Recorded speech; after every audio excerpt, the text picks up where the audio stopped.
الحمد ولك الشكر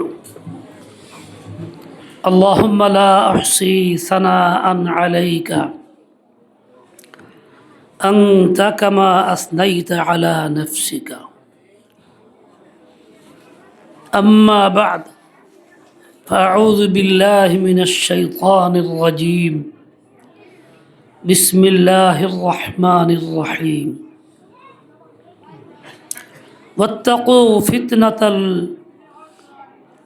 لا تصيبن الذين ظلموا منكم خاصة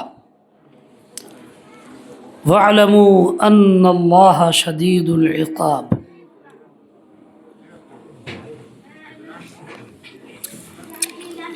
صدق الله آمنت بالله الحمد لله আল্লাহ পাকের শুকর। এশার নামাজের পর থেকে মৌলানা কি নাম ইমদাদুল হক সাহেব বয়ান করতেছিলেন। আল্লাহ তাআলা ওনাকে জাযায়ে খায়ের দান করেন। কোরআনে কারীমের সবক দেওয়া হইল। মারকাজুল উলুম কওমি মাদ্রাসা বিশানিয়া ফুলবাড়িয়া ময়মনসিংহের উদ্যোগে আজকের এই ইসলাহি মাহফিলে আজকের তারিখ 27 ডিসেম্বর 2025। লেখা আছে ইং দ্বারা বোঝায় ইংরেজি। আসলে 2025 এটা ইংরেজি কোনো সন না। এই সনটা হলো ঈসাই সন। ঈসা আলাইহিস সালামের জন্ম থেকে শুরু হয়েছে এর গণনা শুরু। উনি আল্লাহ পাকের নবী, আমাদের প্রিয় নবী সাল্লাল্লাহু আলাইহি ওয়াসাল্লাম আগে যে ছিলেন, তার উপরে আসমানি কিতাবও আসছিল যার নাম ছিল ইনজিল।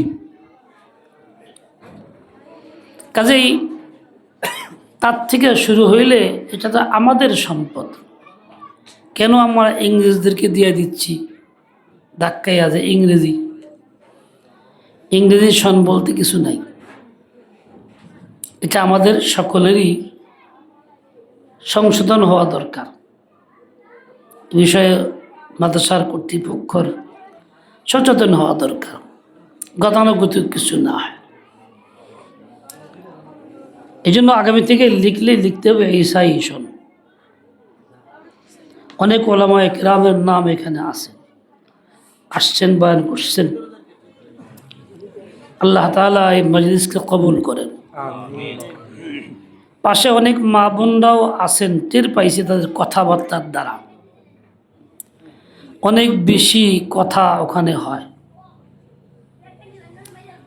যতটুকু জানি ময়মনসিংহ এলাকার মা বোনরা ভদ্র, তারা বুঝমান, দ্বীনের প্রতি আগ্রহী, নসিহত শুনতে খুব বেশি বেকরার।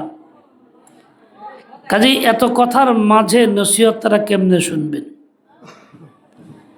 এই জন্য মা বোনদের কাছে আবারও অনুরোধ জানাই, আপনারা কিছুক্ষণের মধ্যেই চলে যেতে পারবেন।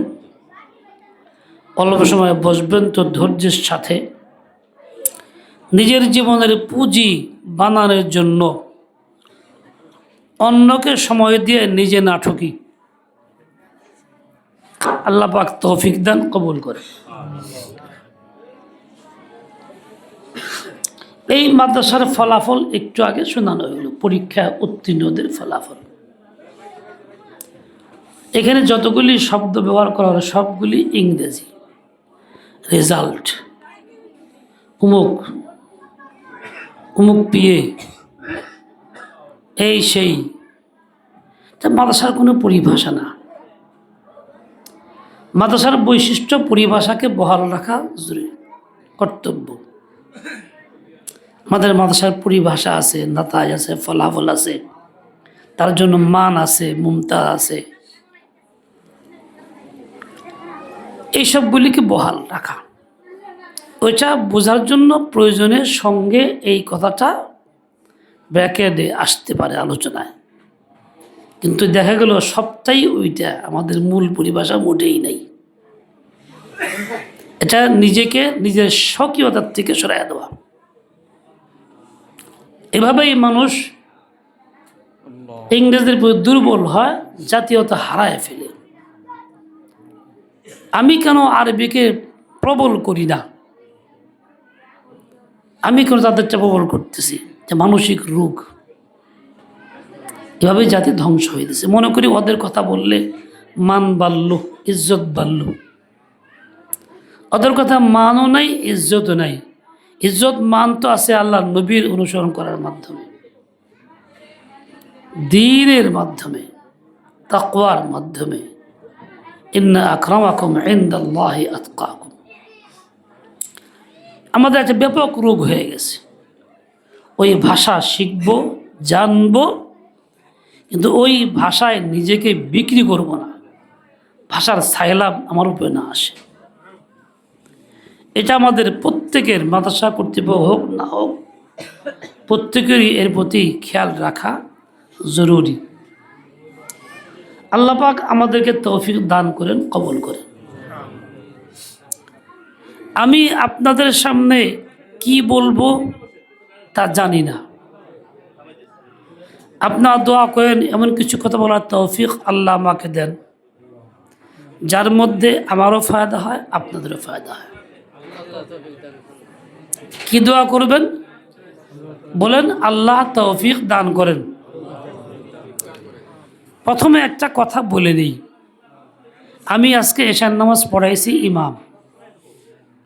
আমি ছিলাম মুসাফির, এখানে আলেম ওলামা মুকিম ছিলেন, নামাজ পড়াইতে পারতেন। তবু আমি ইচ্ছাকৃত নামাজ পড়াইলাম মুসাফির হইয়া। আপনাদেরকে মাসআলা জানাইলাম, আমি যখন সালাম ফেরাবো আপনারা স্থানীয়রা সালাম ফেরাবেন না। নামাজ না পাইলে যেমন দাঁড়াইতে হয় এরকম দাঁড়ায়া যাবেন, বাকি 2 রাকাত পূর্ণ করবেন। দাঁড়ানো অবস্থায় সূরা ফাতিহা পড়বেন না, আর সব কিছু পড়বেন। এই এলান কইরা আমি নামাজ পড়াইছি। কেন পড়াইলাম? মুসাফির না হইয়া মুকিম ইমাম তো ছিল। এই ভাই, কথা বলার দরকার, যে বেরিয়ে দাও। এই ছেলে বসো, আন্দালে বেরিয়ে দাও, চুপ।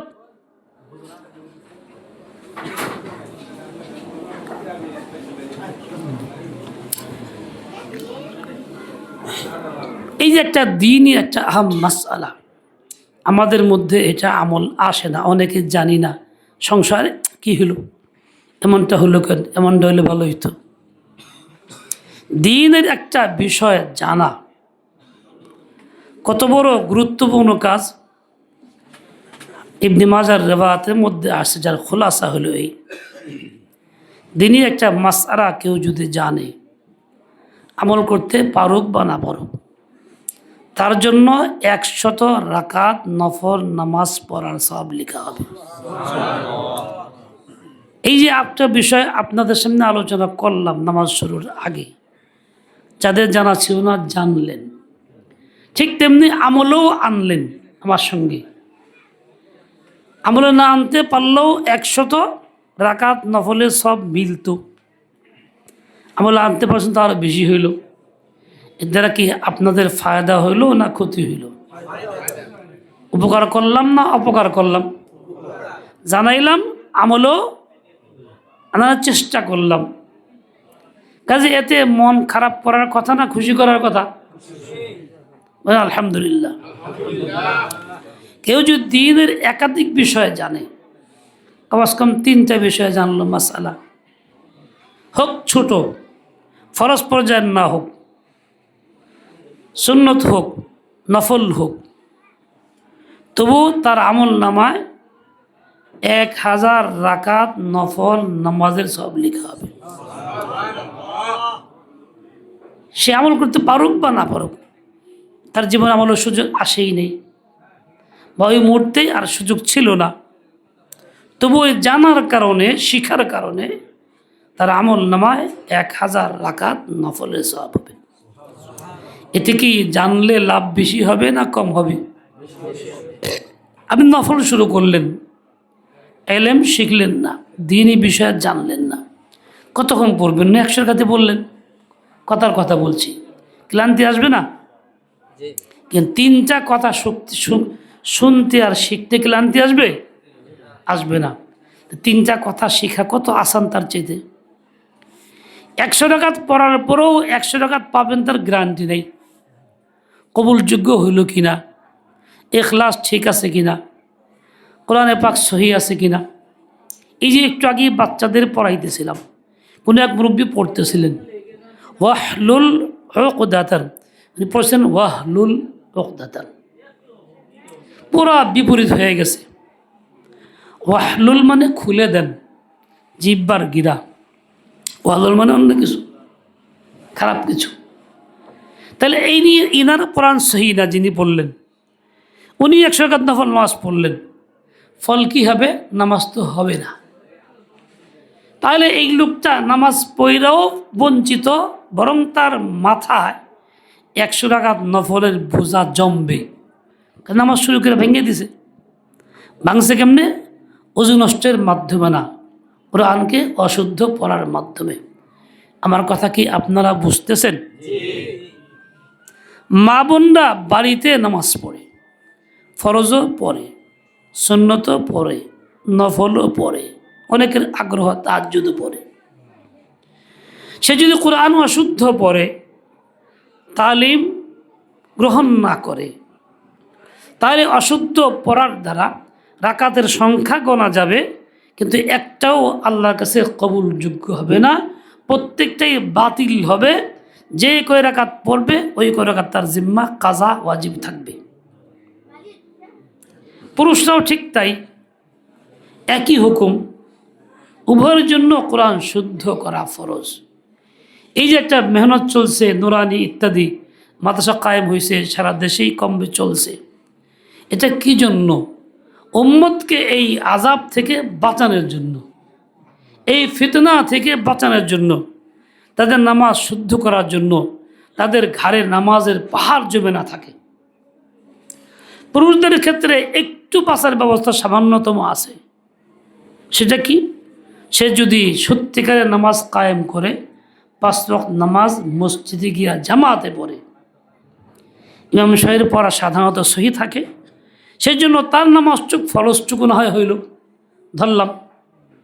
কিন্তু নফল তার নিজে পড়তে হবে, সুন্নত তার নিজের পড়তে হবে, বেতের তার নিজের পড়তে হবে। এইগুলি তখন তার প্রতি রাকাতে সূরা ফাতিহা কেরাত মিলাইতে হবে। এতে করে অশুদ্ধ পড়া হইলে এর প্রত্যেক রাকাত বাতিল বলে গণ্য হবে। তাহলে এর আমল নামায় বহু নামাজ বাতিল যেটা জমবে বুঝা, যেগুলি কাজা তার ওয়াজিব থেকে যাবে। সামান্য একটু মেহনত না করার কারণে কত বড় অপরাধে জড়ায় গেল। নামাজের স্রোতে নামাজ পড়ল, হাকিকাতান গ্রহণযোগ্য হইল না। এখন চিন্তা করা দরকার যে কোরআন শুদ্ধ করা কতটা জরুরি। শুধু পুরুষের জন্য না, পুরুষ নারী উভয়ের জন্যই ফরজ। কোরআন শিক্ষা ফরজ, শুদ্ধ করে পড়া ফরজ, দুইটা বিষয়।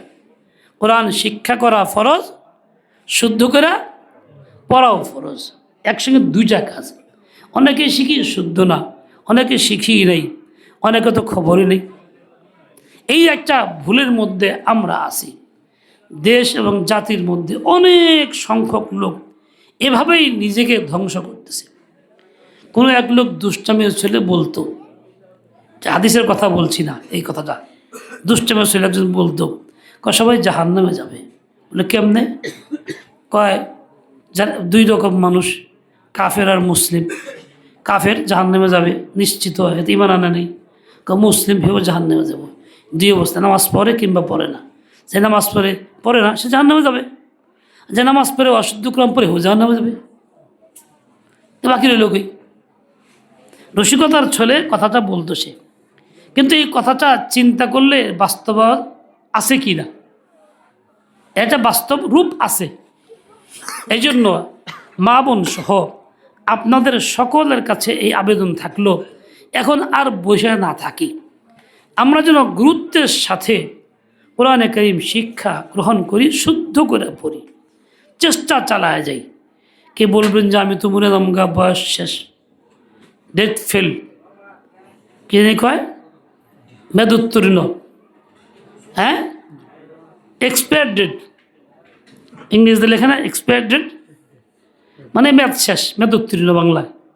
আমার এখন বয়স হয়ে গেছে গা, পারবো না, দাঁত পড়ে গেছে গা, উচ্চারণ হইতে চায় না, আমার সময় আর নাই। এই যে আপনার সময় নাই ভাবলেন, কি করে ভাবলেন? আপনাকে কে বললো সময় নেই? কোরআনে কি আছে এত বয়স হলে সময় নেই? সুন্নায় কি কথা আছে? নবী কি বলে গেছেন?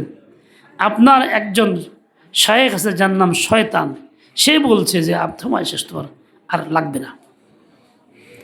আপনি শয়তানের মুরিদ না হন, আপনি নবীর মুরিদ হন, ওয়ারিসে নবীর মুরিদ হন, তাদের থেকে শিখেন। এই জন্য স্থির করবেন না আমার সময় শেষ, মেদোত্তীর্ণ না, আপনার সময় আছে, শেষ নিঃশ্বাস হওয়া পর্যন্ত আপনার সময়। আপনাকে শিখতে হবে, শুদ্ধ করার চেষ্টা করতে হবে, হোক আর নাই হোক, এমন জিদ আপনাকে রাখতে হবে, হাসিল হোক আর না হোক আমি করেই যাব, করতে করতে মরবো, ছাড়বো না, তো করব। জামিয়া আশরাফিয়া পড়াইতাম, এই যে খাকজহর আপনাদের কাছেই, মোমিন শাহী খাকজহরে, এখানে দোতলায় থাকতাম। আমার দোতলার পিছনে একটা টিউবওয়েল, রেল লাইনের পাশে মাদ্রাসার টিউবওয়েলটা ওইখানে। একটা পাগলা পানি নেয়, হ্যাঁ না বলে মামা পাগলা, খুব মোটা, গায়ে খুব শক্তি আছে, হোটেল টোটেল কাজকর্ম করে, রুজি মুজি দেয়, খায় থাকে, পাগল। অর্ধেক জাম, তখন তো লোহার ড্রাম ছিল, অর্ধেক জাম নিয়ে এসে টিউবওয়েলে চাহে পানি ফুটছে, লিঙ্গি মেরা কাঁচার দিয়ে বইয়া হেঁটে খুব ধুইরা কাঁপতে কাঁপতে একা একাই মাথায় উঠাইছে, চাই দেখতেছি আমি। এখন আস্তে আস্তে উঠটা যায়, একা একাই কয় আমার বলে পানি এবার দিব না, আমি নিমু, আজকা নিমু, কালকা নিমু, মাস ভরা নেমু, বছর ভরা নেমু, নিতে নিতে মরে জামগা তাও নিমু। এই পাগলা একাই কইতেছে, সাথে কেউ নাই। কতটা দৃঢ়তা! আমার পানি নেবার দেবো না, আমি নিমু, আজকা নিমু, কালকা নিমু, মাস ভরা নিমু, বছর ভরা নিমু, নিতে নিতে মরে যামগা তাও নেমু। সে মরার পরে পানি নেওয়া যায়? কীরকম তার প্রতিজ্ঞা, দৃঢ়তা, নিতেই থাকবো, মানে কেউ আমাকে ফিরাইতে পারবে না। ওই পাগলের প্রতিজ্ঞা তো কোরআনে পাকের আশিকের হওয়া দরকার ছিল, প্রত্যেক মুমিনের হওয়া দরকার ছিল, প্রত্যেক মুসলিমের হওয়া দরকার ছিল, প্রত্যেক পুরুষের দরকার ছিল, প্রত্যেক নারীর দরকার ছিল। কোরআন পড়বো, শুদ্ধ করে পড়বো, কে কই আমাকে পড়া হবে না, কে বলে ডেট ফেল হয়ে গেছে, পড়তেই থাকবো, আজ পড়বো, কাল পড়বো, মাস ভরা পড়বো, বছর ভরা পড়বো, পড়তে পড়তে মরে যাব তাও পড়বো। এই প্রতিজ্ঞা মুসলমানের হওয়া দরকার ছিল। আমরা কি মুসলমান? তো ইনশাল্লাহ, তাই না? মুসলমান না কেউ আমরা? বলেন ভয় কেন? তাহলে আমরা কি প্রতিজ্ঞাটা করতে পারি না? অশব্দ নিয়ে থাকবো? কারণ কে কে প্রতিজ্ঞা করতেছেন ইনশাল্লাহ এখন থেকে শুরু, পড়তে হতে মরে যাম গা তাও বলে, মরার পরে পরন যাইব? বলে যাইব। মরার পরে পানি নেওয়া যাইব না, কিন্তু মরার পরে পড়া যাইব। কেন না? ইখলাসের সাথে। এই যাও মহিলার কাছ থেকে, চলো বাচ্চারা বিষ খাও। কেউ কোরআন পড়তে পড়তে মারা যায়, নিয়ত তার সহি, পড়া হয়ে সারে না। আল্লাহ পাক মৃত্যুর পরে কবরে ফেরেশতা নিয়োগ করবেন যে তাকে পড়াবে। তো মরার পরে পড়া যাবে কি না? মরার পরে কোরআন পড়া যাবে, হেফজ করা যাবে, পানি নেওয়া যাবে না। কাজে আপনি প্রতিজ্ঞা করেন, ইনশাআল্লাহ তাআলা আমি পড়ব, শুদ্ধ করেই পড়ব, আজকাল মাস ভরা বছর ভরা, যদি মারাও যায় তবুও পড়ব। ইনশাআল্লাহ আপনি বঞ্চিত হবেন না, ইনশাআল্লাহ আপনি বঞ্চিত হবেন না। এই নিয়তটা করবেন তো ইনশাআল্লাহ? কে কে করতেছেন কন দেখি? আবার হাতুড়ে দেখান, আমি দেখতে চাই। আল্লাহ পাক তৌফিক দান, কবুল করেন। নামান একটু পরে শেষে বললে ভালো হবে, মাঝখানে না। এর জন্য প্রয়োজনীয় পদক্ষেপ আপনারা গ্রহণ করবেন। মাদ্রাসা আছে, আসদা একরাম আছে, আলেম ওলামা আছে, আজকাল তো অনেক বয়স্কদের প্রশিক্ষণের সিস্টেম আছে। একজন লোক আপনারা এখানে বয়স্কদের জন্য, যারা আপনারা বয়স্করা মিলেমিলা কোন সময় আপনাদের যখন সুবিধা তখনই পড়েন। ইচ্ছা করলে এর ব্যবস্থা করা আপনাদের জন্য কঠিন কিছু না, খুবই সহজ ব্যাপার। আমার ভাই, আল্লাহ পাক তৌফিক দেন। আমি যে কথা বলতেছিলাম যে আসলে প্রতিজ্ঞা হওয়া চাই এমনটাই। এটা মাসআলা আপনারা শিখলেন, মুসাফিরের হালাতে ইমামতি করা যায়, মুকিমরা নামাজ পড়লে সে দাঁড়ায় বাকি 2 রাকাত পড়বে, পড়ার সময় দাঁড়ানো অবস্থায় কেরাত পড়বে না। এই এলেমটা হইল, আমলও হইল। ঠিক তেমনি আরও কয়েকটা বিষয়ের এলেম আপনাদের হইল।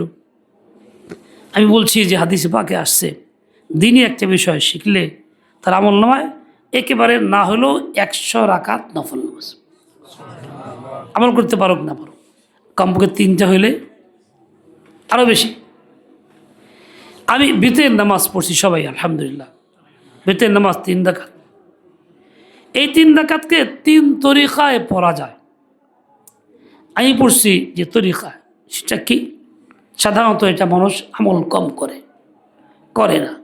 সেই তরিকাটা কি? সেটা হলো ওই প্রতি রাকাতে 3টি করে সূরা।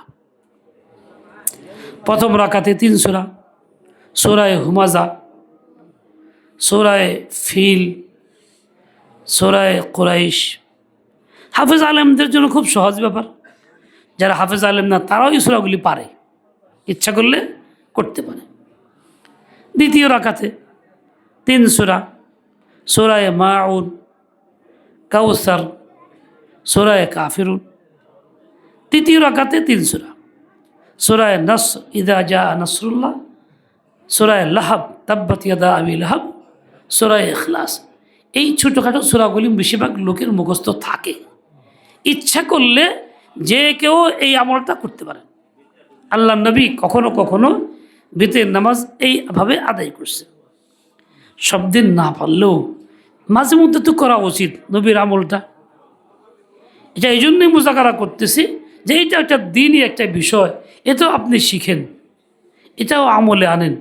যদি আমল করতে নাও পারেন, আগেই চলে যান গা, তবুও তো আপনার আমল নামায় 100 রাকাত তো আছেই, ইয়ে তোর মিস নাই। বুঝাইতে পারলাম? বিতের নামাজের পরে 3 বার এই দোয়া পড়া সুন্নত। সুবহানাল মালিকিল কুদ্দুস, বলেন তো, মালিকিল কুদ্দুস, সুবহানাল মালিকিল কুদ্দুস। প্রথম 2 বার আওয়াজ ছাড়া, তৃতীয়বারে আওয়াজ দিয়ে কুদ্দুস লম্বা করে পড়া সুন্নত তরিকা। এটা একটা বিষয় জানলেন। ঠিক বেতের নামাজে আরেকটা আমল আছে। নামাজের ভিতরে দোয়া কুনুতের আগে আউযু বিল্লাহ বিসমিল্লাহ পড়া, দোয়া কুনুতের পরে রুকু যাওয়ার আগে দুরূদ শরীফ পড়া মুস্তাহাব। না বললে কোনো গুনাহ নাই, পড়লে সওয়াব আছে। এটা বিষয় জানলেন। এখন থেকে আমল আনার চেষ্টা করেন। এই 3-4টে বিষয় মনে করেন জানলেন, তাতে আপনার একাধিক বিষয়ের ইলম হইল। আপনার আমল নামা আলহামদুলিল্লাহ 1000 রাকাত নফল হয়ে গেছে।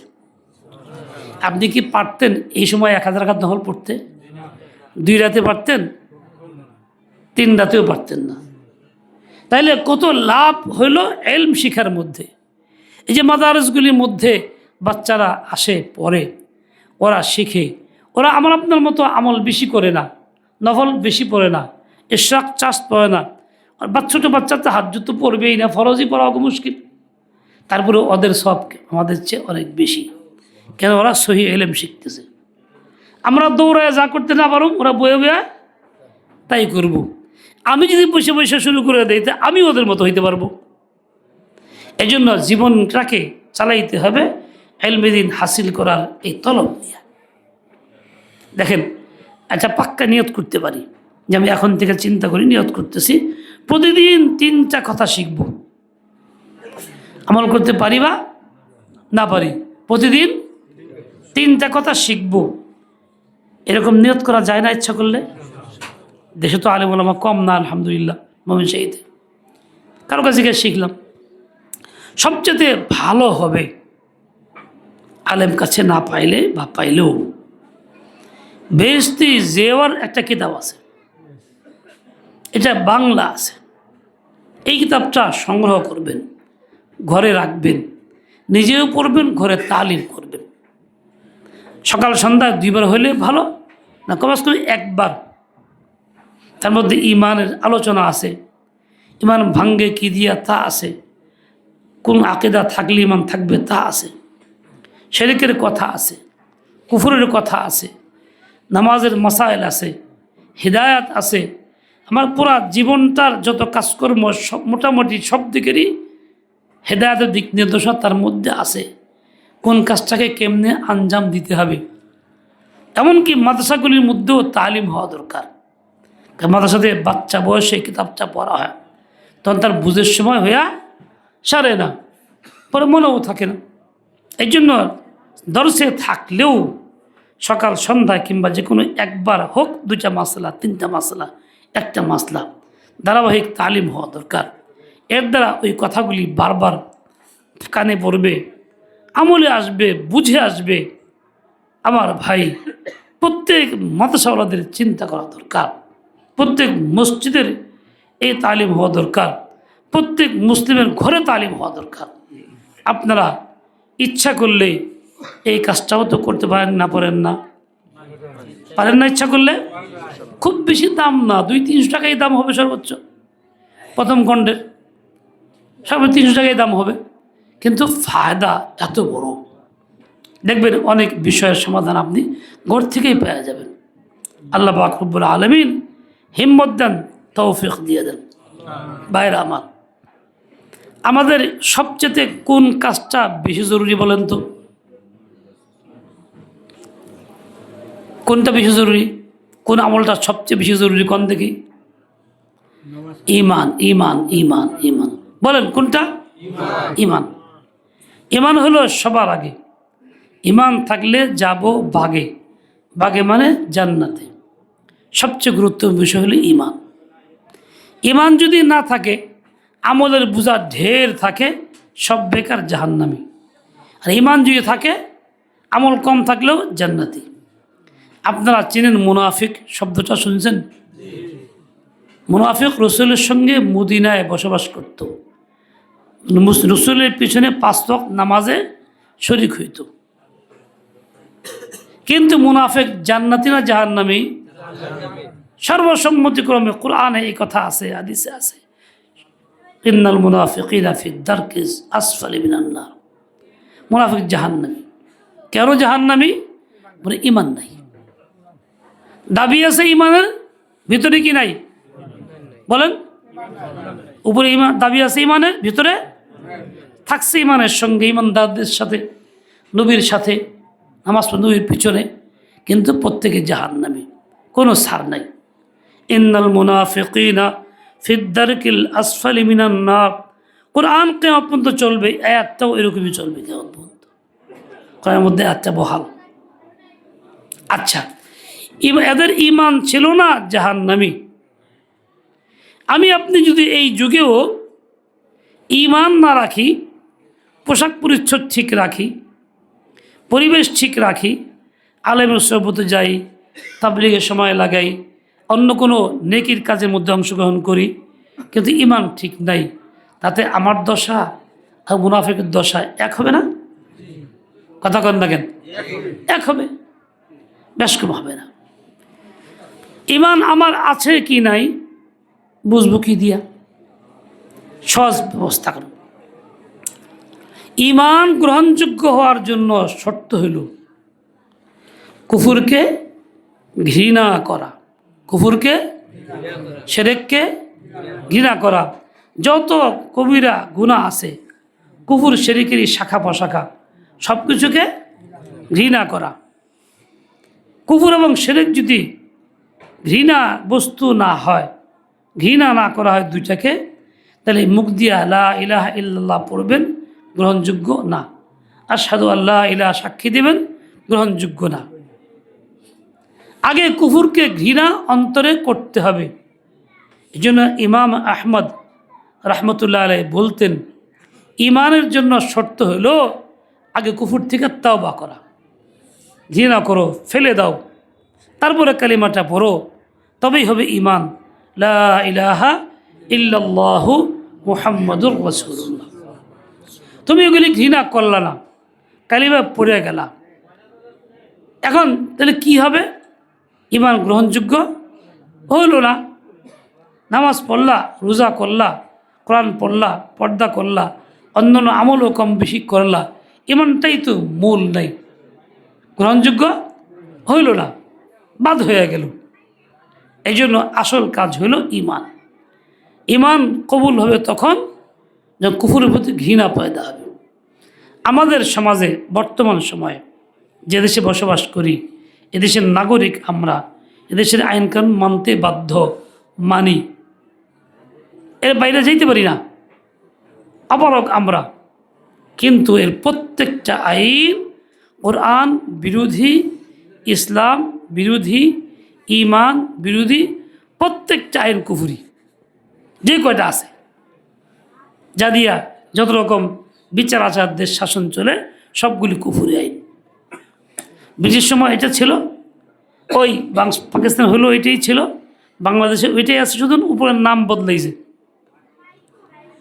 পেশাব পায়খানা, পেশাবে বোতলে বইরা সুন্দর লেবেল লাগায় নাম দিছে শরবতে রুহে আফজা। নাম দিলে কি শরবত হয়ে যাবে? পায়খানা প্যাকেট করে সুন্দর করে নাম দিছে উপর দিয়া গাজরের হালুয়া, হয়ে যাবে? ওই পেশাব পেশাবে থাকবে, পায়খানা পায়খানায় থাকবে, কুফুর কুফুরই থাকবে, নাম যত সুন্দর হোক। আমি যদি এইগুলিকে ঘৃণা না করি, অন্তর থেকে ফেলে না দেই, হাজার কালিমা পড়ি, ইমান আমার গ্রহণযোগ্য হবে না। আমাকে ঘৃণা করতে হবে। এক নম্বর কাজ হলে এগুলি ঘৃণা করি। ঘৃণা করলে কী হয়? মানুষ ওটাকে মাথায় রাখে, ঘৃণার বস্তু পকেটে রাখে, হাতে বহন করে করে না কি করে? ফেলে দেয়, ফেলে দেয়। দিল থেকে ফেলে দিতে হবে। তাহলে ফেলে দিয়ে করবো কি? বলে এর জায়গাতে কোরআনের আইন, সুন্নাহর আইন, আল্লাহর দেওয়া আইন, এর জায়গাতে মোহাব্বত করতে হবে, ভালোবাসতে হবে। এবং কোরআন সুন্নাহর আইন কি করে আমার মধ্যে আসে, আপনার মধ্যে আসে, বাড়িতে আসে, সমাজে আসে, রাষ্ট্রে আসে, তার ফিকির, মেহনত, দাওয়াত চালাইতে হবে। বুঝতে পারলাম কি না? ঠিক না বললেও ঠিক, বললেও ঠিক, বলা দরকার নাই। আগে বিশ্বাস করেন, বুঝেন, ইমান ঠিক করার আগে। এখন বলেন, আমরা কি এগুলি ঘৃণা করবো কি করবো না? কে কে করবো? ঘৃণা ঠিকই করবো, কিন্তু সব ঠিকই আছে, দাবি করবো ওইটাই, চাইবো ওইটাই, তাই কি করবো? ওটা মোকাবেলা কোরআনটা চাইব, সুন্নাতটা চাইব। দেখেন,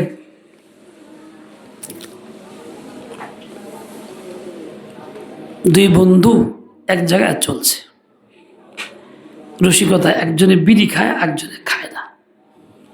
আই বিড়ি খাস কে? বিড়ি খাকে যাস? দুষ্টামি করে খাই, যাস নাই? এদেখ যাস, এদেখ যাস, এদেখ দেখছ যাইজ হলো। আমগো দশা হয়েছে এইটা। ঘৃণা করি, ঘৃণা করি। কি করছ তুই? কত ঘৃণা করি। ঘৃণা করলে এটা ই করে কেমনে? এই যে আমল করতেছি না, চলতেছি না, ঘৃণা করি তো চলতেছি না। আস্তাগফিরুল্লাহ, ফেলে দিতে হবে। এর মোকাবেলা কোরআন সুন্নাহ আইনকে আনতে হবে এবং দাবি করতে হবে যে আমি মুসলিম হিসাবে আমার দায়িত্ব কোরআনের আইন চাই, সুন্নাহর আইন চাই। মুসলিম হিসাবে এটা আমার দায়িত্ব এবং দাবি। সংসদীয় আইনে যে কোনো ব্যক্তি বা শ্রেণী দাবি করতে পারে। আমি কেন মুসলিম হয়ে দাবি করতে পারবো না? কোন খারাপি হলে এই কথা বলতে পারবো না, উমুকের বিচার চাই, আল্লাহর আইনে বিচার চাই, বলতে পারবো না? কিন্তু কি চাই? ফাঁসি চাই, তো কুফর। ফাঁসি তো ইমান না, ইসলাম না। আমাকে চাইতে হবে কি? বিচার চাই, আল্লাহর আইনে বিচার চাই, এই কথা লিখতে হবে, এই কথা বলতে হবে। তবে বোঝা গেল আমি আল্লাহর আইন চাই, কোরআন চাই। আল্লাহ চাই না, উল্টাই চাইলাম, কুফর চাইলাম। বুঝাইতে পারলাম কি না? আমার ভাই, মানুষ ঘৃণা করলে ফেলে দেয়। শুধু ফেলে দেয় না, ঘৃণার পাত্রটাকে পর্যন্ত ঘৃণা করে। একজনে ছোট বাচ্চা পায়খানা করছে, ফালাই বুকে দিয়া হাতে কিছু নাই, চামচ দিয়া ফালাইছে বাইরে নিয়ে। আপনি দেখলেন চামচটা ধুয়ে আপনারে খাবারের সময় আপনার পায়েস বেড়াই দিতেছে চামচ দিয়া, আপনি খাইবেন নি? কে ভাই? ফাঁকা তো নাই, ফালাইছে, ধুইছে, পরিষ্কার করেছে, এরপর আপনি খাইবেন না? এত কি না আপনার? চামচটা নাপাক থাকে নাই, নাপাক ছিল, পাক হয়ে গেছে, কিন্তু কেমন ঘৃণা করলে ওইটা খাইতে চান না। কিন্তু কোরআন সুন্নাহ বিরোধী কুফরি আইন কেমন ঘৃণা করলে ওইটা খাইতেছেন জীবন ভরা। একদিনের জন্য পরিত্যাগ করলেন না, ফিকির করলেন না। কারো যদি হয় এই তো রাজনীতি শুরু করে দিছে, উল্টা কয়ে ইমান নষ্ট করতেছেন। কোরআন সুন্নাহর কথা বললে রাজনীতি বলা অর্থই হইল আমি এটাকে মানতে রাজি না, আমি মুসলমান না, এই অর্থ হলো। সোজা কথায় একটু ঘোরায়া কয় আর কি। না, আমি আপনি মুসলমানকে মুসলমান না, মুমিন। তাহলে আমার ঘৃণা করতে হবে, এর মোকাবেলা সহিটা কামনাও করতে হবে। করবো না ইনশাল্লাহ? এটা আমার প্রত্যেকের জিম্মা, ওয়াজিব। না করলে এই ওয়াজিব নিয়ে মরতে হবে, যে কাজা ও কাফারা নেই, আজীবন পড়ে থাকতে হবে। আমার ভাই, এক নম্বর হলো ঈমান। রাসূল আকরাম জিজ্ঞাসা করা হয়েছিল আইয়ুল আমালি আফজাল, সবচেয়ে কোন আমলটা শ্রেষ্ঠ? রাসূল বলেছেন ঈমানুম বিল্লাহি ওয়া রাসূলি, আল্লাহর প্রতি ঈমান রাসূল দিয়ে সবচেয়ে উত্তম আমল, আফজালুল আমল এটাকে বলা হয়েছে। তাহলে আমি তো সবচেয়ে প্রয়োজনীয় যেটা, এটার প্রতি গুরুত্ব দেই না। আমার ভাই, বড় আফসোসের বিষয়। তার সাথে সময় আসবে, নির্বাচন আসলে পরীক্ষা ইমানের হয়। আপনি কি হকের পক্ষে না বাতিলের পক্ষে? 500 টাকার পক্ষে থাকতে পারে কেউ, আমরা না। আলহামদুলিল্লাহ, আমরা কি 500 টাকার পক্ষে না? কিসের পক্ষে? হকের পক্ষে, ইমানের পক্ষে, কোরআনের পক্ষে, সুন্নাহর পক্ষে। তখন পরীক্ষা পাশ করতে হবে। শয়তান বলবে কি, অমুক ভালো মানুষ খারাইছে, কিন্তু এর ভোট দিলে ভোটটা তো নষ্ট হইব, হে ফেল করতো, পাশ করতো না। কে ফেল করব পাশ করব, ও দায়িত্ব আল্লাহ আপনাকে দেয় নাই। আপনাকে পাশ করার দায়িত্ব আল্লাহ আপনার দিয়েছে। আপনি হকের পক্ষে ভোট দিয়ে পাশ করবেন, আপনি ফেল না করেন, হেবাটা পাশ না করুক, এটা আপনার কিচ্ছু আসে যায় না। আপনি নেকির পক্ষে ভোট দিয়ে আপনি পাশ করবেন। অমুকে পাশ করবো ফেল করবো, এটা দায়িত্ব আল্লাহ আপনাকে দিছে না। আপনি পাশ করবেন না, ফেল দায়িত্ব আপনাকে দিছে। অমুকে পাশ করলো না, এই প্রশ্ন আপনার করা হবে? তুই পাশ করলো না, এই প্রশ্ন করা হবে কোনটা? ও ভাই, দুনিয়াতে মানুষ অনেক পরীক্ষা দেয়, পরীক্ষা দিয়ে ফেল করলে দ্বিতীয় পরীক্ষার সুযোগ মিলে, প্রতিষ্ঠান বদলাইলে, রিফার্ট করলে। কিন্তু এই দুনিয়ার থেকে যাওয়ার সময় পরীক্ষা যদি ফেল করা হয়, পুনরায় কি পাশ করার সুযোগ আছে? আর একটাই পরীক্ষা চূড়ান্ত, ঈমান হলের পরীক্ষা। কাজে আপনাকে এখান থেকে পাশ করলে পাশ, জীবনের লেগে বেঁচে গেলেন। আর ফেল করলে ফেল, জীবনের লেগে আর বাঁচতে পারবেন না। এখন পাশ করা ফেল করা আপনার দায়িত্ব, অন্য কারো দায়িত্ব না। নিজেকে হিসাব করেন, নিজেকে চিন্তা করেন, আপনি ফেল করে যেতে চান না পাশ করে যেতে চান? ইচ্ছাকে ফেল করেন, তাতে কারো কিছু করার নাই। পাশ করেন তো ভালো, ভাগ্যবান আপনি, ফায়দা আপনার হইল, লাভবান আপনি হইলেন। বলেন, এই চূড়ান্ত পর্যায়ে পরীক্ষা পাশ কে করতে চাই?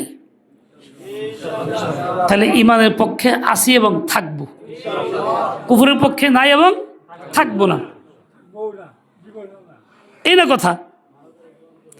আমার ভাই, এই যে পরীক্ষা আসবে, এটা নিশ্চিত হবে, জানাই দিয়েছেন। আপনারা শুনেন বয়ানের মধ্যে, তালের মধ্যেও শুনেন, সোয়ালাতগুলি, প্রশ্নগুলি পর্যন্ত স্পষ্ট করা আছে। এর প্রশ্ন হেরফের করার সুযোগ নাই, এমনকি বানাইয়ে বলার সুযোগ নাই। মানুষের সামনে কোনো কথা বানানো যায়, মুখটারে সাজানো যায়, তর্ক দিয়ে উল্টানো যায়, কিন্তু আল্লাহর সামনে কোনো কিছু ওইরকম বলার সুযোগ আছে? সারা জিন্দগি মুখস্থ করছেন লা ইলাহা ইল্লাল্লাহ, ভিতরে কুফরের প্রতি মোহাব্বত, মরার পরে দেখবে যে মুখ দিয়ে লা ইলাহা ইল্লাল্লাহ আসতেছে না, মরার সময় হইতেছে না।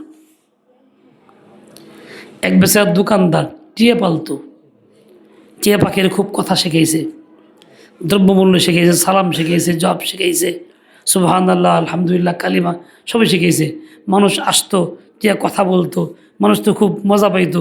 দোকানের সামনে ভিড় হইতো, চার দোকানে যেমন টিভি লাগায়, এক শ্রেণীর লোকের আড্ডা মারে, খুব মজা লাগে, চা গপ্প করে আর তামসা দেয়, ইমান নষ্ট করে, চোখ নষ্ট করে, দিল বরবাদ করে। ওইরকম টিয়া পাখির তামসা দেখতো। তবু তো হারাম আসিল না, ভালো আসিল, টিয়া দিয়েও তো ভালো হইতো টিভির চাইতে। একদিন খাসা আসলো খোলা, টিয়া বের হয়ে গেছে গা, মালিক বাইরে ছিল, বাইরে এসে বেরে বিড়াল থাপা দিয়ে লয়ে গেছে, একদম কামড় দিছে। বিড়াল শাহ গলা শুদ্ধ আটকে ধরছে। এখন এই টিয়া খেলে টিয়া টিয়া করতেছে, মারা গেল বিড়ালের হাতে, টিয়া টিয়া করে মারা গেল। কালিমা শিখলেও গেল কই, সুবহানাল্লাহ শিখছিল গেল কই, আলহামদুলিল্লাহ শিখছিল গেল কই, একটাও মুখ দিয়ে আইলো না, খালি কি আইলো, টিয়া টিয়া টিয়া টিয়া আইলো। দোকানদারের মালিক খুব পরেশান। ঘটনা কি? দোকানের মালিক পরেশান। এক বুজুর্গ কাছে গিয়ে বলল, হুজুর এরকম ঘটনা, মারা গেছে, বিড়ালটা নিয়ে গেছে গা। অত সমস্যা না, সমস্যা হলো কেন শিক্ষারিয়া বললো না, লা ইলাহা ইল্লাল্লাহ কেন বললো না, শিখাইলাম কষ্ট কইরা। তো বুজুর্গ বললেন, মিয়া ভাষা দুইটা, একটা মনের ভাষা, একটা মুখের ভাষা। ওই টিয়া পাখি ওর মুখের ভাষা এইটা তুমি শিখাইছো, ওর দিলের ভাষা এইটা না, ওর দিলের ভাষা টিয়া টিয়া। মৃত্যুর সময় দিলের ভাষাটাই আসছে, টিয়া টিয়া আসছে, মুখের ভাষা আসে নাই। তুমি কুফুর নিয়ে থাকবা, কুফুর সমর্থন করবা, কুফুর পছন্দ কর, মনের ভাষা হলো কুফুর, মুখ দিয়ে কইবা লা ইলাহা ইল্লাল্লাহ, আশহাদু আল্লা ইলাহা ইল্লাল্লাহ। মৃত্যুর সময় এই মনেরটাই আসবো কুফুর, মুখেরটা আর আসবো না। তখন কি নিয়ে মরতে হইব? বেমান হইয়া? বেমান হয়ে মরতে চাই কেউ? তাহলে যেন দিলের ভাষা বদলায় ফেলি। আল্লাহ পাক হিম্মত দেন, তৌফিক দেন। মা বোনদের উদ্দেশ্যে বলি, মা বোনরা শুনেন, আপনার অনেক মেহনতি, অনেক পরিশ্রমী, আপনাদের কারণে সংসারে অনেক উন্নতি হয়। বাড়িঘর তৈরি করেন, লেখাপোছা করেন, বাল বাচ্চা মানুষ করেন, মাটিমুটি কাটেন, রাতকে রাত মেহনত করেন আপনারা, জানকে জান বলেন না, আরামকে আরাম বলেন না, কিন্তু আপনি যা করলেন সব পরের জন্য করতেছেন, নিজের জন্য কিছুই করতেছেন না। এই অবস্থা দুনিয়ার থেকে চলে গেলে বাড়িওয়ালা আপনারে 2-4-10 লাখ টাকাও দিয়ে দিবে না, মৃত্যুর পরে মনেও করবে না, খরচও করবে না। কোনো কারণে যদি আপনি তালাক হয়ে যান, এই অর্ধেক সংসার আপনাকে দিয়েও দিবে না। দুনিয়াতেই আপনি করতেছেন শুধু পরের জন্য, নিজের জন্য কিছুই করতেছেন না। মা বোন না আমার, এই কথাটা মনে রেখা আপনি এখন থেকে নিজের জন্য করার চেষ্টা করেন। পরের জন্য বহুত করছেন, নিজের জন্য করার চেষ্টা করেন। দ্বিতীয় কথা, মা বোনরা, আমার কাছে মাঝে মধ্যেই ফোন আসে, প্রায়ই আসে। এক মহিলা ফোন দিয়েছে, হুজুর আমি খুব ছেলেকে পছন্দ করতাম, সম্পর্ক তার সাথে বেশি, বাপ মা বিয়ের জন্য অন্য ছেলে ঠিক করছে, প্রকাশ্যে মানা করছি, তারপরে বাপ মা জোর করে আমাকে বিয়ে দিছে। ওই ঘরে 3-4 দিন থাকছি, সংসার করছি, এরপরে আমি চলে গেছি পছন্দের ছেলের সাথে, আমি তালাক দিয়ে, মানে কি বলে এটাকে আজকাল, ডিভোর্স দিয়ে চলে গেছি। এই ঘরে আসি, 2-3টা বাচ্চা হয়েছে, এখন শুনতেছি বিয়ে নাকি আমার হয় নাই। আমার করণীয় কি? এটা বাস্তবতা। বাপ মা তাকে বিয়ে দিছে, ওইটাই তার বিয়ে। স্বামী তাকে ছাড়া দেয় নাই, তালাক দেয় নাই, তালাক তার হয় নাই, চলে গেছে অন্যত্র, হারাম কাজ করতেছে, সংসার করতেছে হারাম, বাল বাচ্চা জন্ম দিচ্ছে হারাম, হারামই হারাম চলছে, জিনা চলছে। এই মহিলাটা এত বড় অপরাধের শিকার কেন হইতেছে? এরকম ঘটনা প্রায়ই আসতেছে। এর জন্য মূল কারণ 2টা জিনিস। একটা হলো দিনের গুরুত্ব তার কাছে নাই, বাপ মা তাকে দিন শিখাই নাই, সেও দিন শিখে নাই। দ্বিতীয়টা হইল এই, শরীয়তকে প্রাধান্য না দিয়া নিজের পছন্দকে প্রাধান্য দিছে। আল্লাহর হুকুম শরীয়তকে প্রাধান্য দাও, শরীয়ত মানো। শরীয়তের হুকুম কি? নিজের জন্য পাত্র পছন্দ তুমি করো না, তোর মাতা পিতা আছে, মুরব্বী গার্জেন আছে, তাদের সাথে সমন্বয় করে তাদের বিবেক বুদ্ধি দিয়ে ফয়সালা করো। তুমি এইভাবে চিন্তা করো, তোমার বুদ্ধি একভাবে অসম্পূর্ণ দুর্বল, কাজে তুমি আক্রান্ত হয়ে যাইবা, জজবা গালেব হবে, বিবেক ফেল করবে, তখন তুমি জজবায় কারো অধীনে চলে যাইবা, জীবন নষ্ট করবা। এখানে শরীয়তের হুকুম লঙ্ঘন করার কারণে, না মানার কারণে মূলত এই সমস্যাগুলি তোমাদের হইতেছে। মা বোন, যাই কিছু না করো, কোনো অবস্থাতেই নিজের মতকে প্রাধান্য দিও না, শরীয়তের হুকুমকে প্রাধান্য দাও। তৃতীয় কথা, মা বোনদের মধ্যে আজকাল বেশিরভাগ দেখা যাচ্ছে তর্ক বিতর্ক, জবাব আর উত্তর, মুখের উপরে কথা, বড়কে সেই সম্মানের আর আনে না, স্বামীর কথার গুরুত্ব তার কাছে নাই। এভাবে জিন্দগি বরবাদ করতেছে। খাস করে চারটা দোষের কথা তারা বলে, স্বামী এই কিছু, মাথায় কিছু বুদ্ধি নাই, আসলে অকর্ম, কিচ্ছু করা পারে না। আরটা বলে আমার জীবনের সবচেয়ে বড় ভুল হইল এর সাথে বিয়ে হওয়া। আর বলে বাবা বাড়িতে খুব ভালো ছিলাম, বিপদে পড়ছি এখানে আইসা। এই প্রত্যেকটা কথাই জাহান্নামে যাওয়ার কথা। মা বোন, তুমি আল্লাহর বান্দি, তোমাকে ঈমান নিয়ে বাঁচতে হবে, ঈমান নিয়ে মরতে হবে, জান্নাতে যাইতে হবে। এই ধরনের জাহান্নামের কথাবার্তা বইলা জিন্দিগি বরবাদ করে দুনিয়া থেকে যায়ও না। আল্লাহ পাক রব্বুল আলামিন আমাদের সবাইকে সহি বুঝ দিয়ে দেন, হিম্মত আলা তৌফিক খায়র দিয়ে দেন। ওয়া সাল্লাল্লাহু তাআলা আলা নবিয়িল উম্মি ওয়া আলা আলিহি ওয়া আসহাবিহি ওয়া বারাকা ওয়া সাল্লাম।